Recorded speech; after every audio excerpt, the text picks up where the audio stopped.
সুপ্রিয় দর্শক, আসসালামু আলাইকুম। ক্যামেরার সামনে দাঁড়িয়ে আছেন মিষ্টি ইসলাম। তো আমরা শুনবো মিষ্টি ইসলাম আপুর জীবনের গল্প। আসসালামু আলাইকুম আপু। ওয়ালাইকুম আসসালাম। আসসালামু আলাইকুম আপু। ওয়ালাইকুম আসসালাম। কেমন আছেন আপনি? এই তো আলহামদুলিল্লাহ, আল্লাহ পাক আপনাদের দোয়া রাখছে ভালো। আল্লাহ যেমন রাখছে আলহামদুলিল্লাহ। আচ্ছা, ঠিক আছে। তো মিষ্টি আপু বলেন আপনি আপনার জীবনের গল্প। আমার জীবনের গল্প এটাই যে আমার 5 বছর বয়সে আমার মা মারা গেছে। আমার পৃথিবীতে আপন বলতে কেউ নেই, আমি ছাড়া আমার কেউ নেই। যখন আমার মা মারা গেছে, আব্বু আবার বিয়ে করছে। বিয়ের পর মানে মা মারা যাওয়ার পর বাপ হয়ে যায় তালুই। তো আমার জীবনে সে একই ঘটনা ঘটেছে। আমার কেউ নেই। আমি এরকম একজন মানুষ চাই যে নাকি আমাকে সারা জীবন আগলে রাখবে, আমাকে ভালোবাসবে। পৃথিবীর সবচেয়ে থেকে সুন্দরী নারী আমি তার চোখে থাকবো। আমাকে রেখে সে কোনো মেয়ের কাছে যাবে না। কারণ এখন চারপাশে যা দেখছি যে একজনের জামাই আরেকজন নিয়ে যায় বা ছেড়ে চলে যায়, ডিভোর্স দিয়ে দেয়। তো এগুলো আমার পছন্দ না। যে সে শুধু আমারই থাকবে, বয়স কোনো ম্যাটার করে না। আমাকে ভালোবাসবে, সারা জীবন আমাকে আগলে রাখবে। জীবনে সুখ পাইনি, মা দিয়ে সুখ পাইনি, বাবা দিয়ে সুখ পাইনি। যখন এতিমখানা থেকে বড় হয়েছে, আমার বাবা থাকা সত্ত্বেও আমি এতিমখানায় বড় হয়েছি। সবার বাবা মা সবাইকে দেখতে গেছে। বিশ্বাস করেন আপু, আমার এত কষ্ট লাগতো যে সবার বাবা মা সবাইকে দেখতে যায়, কিন্তু আমার কেউ কখনো দেখতে আসতো না।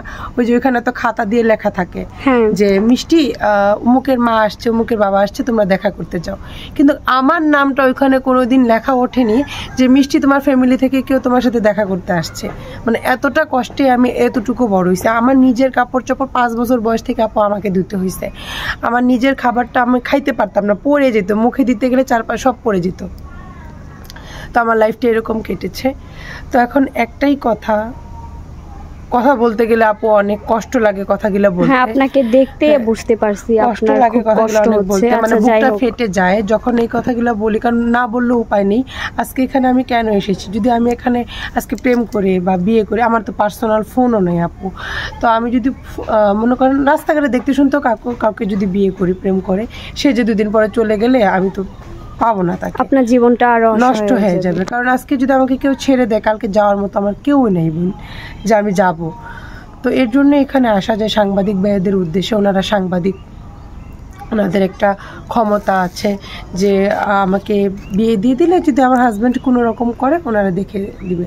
আর একটা কথা কি, তো আমি আগেও তো প্রতিবেদন করেছি। তো অনেকে আমার 2-3 জন আমার দায়িত্ব নিয়েছিল। আজে বাজে কথা বলে আপু, এটা সেটা দেখতে চায়, আজে বাজে কথা বলে। তো মা বোন তো সবারই আছে, নোংরা কোয়ালিটি। পর ওই ফোনগুলো আমি অফিসে দিয়ে আমি চলে গেছি যে আমার এরকমের দরকার নেই। আমি একটা চরিত্রবান লোক, আমি 5 ওয়াক্ত নামাজ পড়ি বোন। তাহাজ্জুদের নামাজটা পড়ে, কোরআন শরীফ পড়ে, আপনার জীবনেও একজন 5 ওয়াক্ত সৎ লোক আসুক। তো যদি এটা জেনে শুনে, কারণ আমার জীবনটা এমনিতেই কষ্ট। আজকে যদি ছেড়ে চলে যায়, 2 দিন ভিডিও কলে দেখলো, মজা নিল, চলে গেল, তা আমি কোথায় যাব? আমি তো নামাজ পড়ি, আল্লাহ আমাকে ক্ষমা করবে না। তো কেউ যদি আমার মন থেকে, কোনো প্রবাসী হোক, বয়স যেমনই হোক, বাচ্চা আছে বা বউ আছে, যদি সমান অধিকার দিতে পারে, আমার দায়িত্ব নিতে চায়, আমার কোনো সমস্যা নেই। আমি তাকে বিয়ে করতে ইচ্ছুক, কিন্তু আমাকে ভালোবাসতে হবে বোন। অনেক কষ্ট পাইছি, আর কষ্ট পেতে চাই না। বুঝতে পেরেছি মিষ্টি আপু, আপনার জীবনের কথা শুনে আমাদের কাছেও খুবই খারাপ লেগেছে। তো আমরা আশা করি আপনার জীবনে একজন ভালো মনের মানুষ আসুক। আপনি যেরকম 5 ওয়াক্ত নামাজ পড়েন, আপনি যেভাবে সৎভাবে চলাফেরা করেন, আপনার সেরকম জীবনে সৎ একটা লোক আসুক। আমরা আল্লাহ তাআলার কাছে দোয়া করি আপনি জীবনে সুখী হতে পারেন। আরেকটা কথা কি দেখেন, আজকে কিন্তু আমি চাকরি করে খেতে পারতাম, ইন্টার পর্যন্ত লেখাপড়া করেছি। চাকরি করতে গেলেও এখন কত দোষ, বসেরা বলে কি একটু টাইম দিও, একটু সময় দিও। তাহলে একটা বসেরা যদি সময় দিতে হয়, তাহলে একটা বাজারের মেয়ের সাথে আমার তফাৎটা কি হলো? এর জন্য চাকরিও করতে পারি না। মানে দেশের নিয়ে অবস্থা এরকম হয়ে গেছে।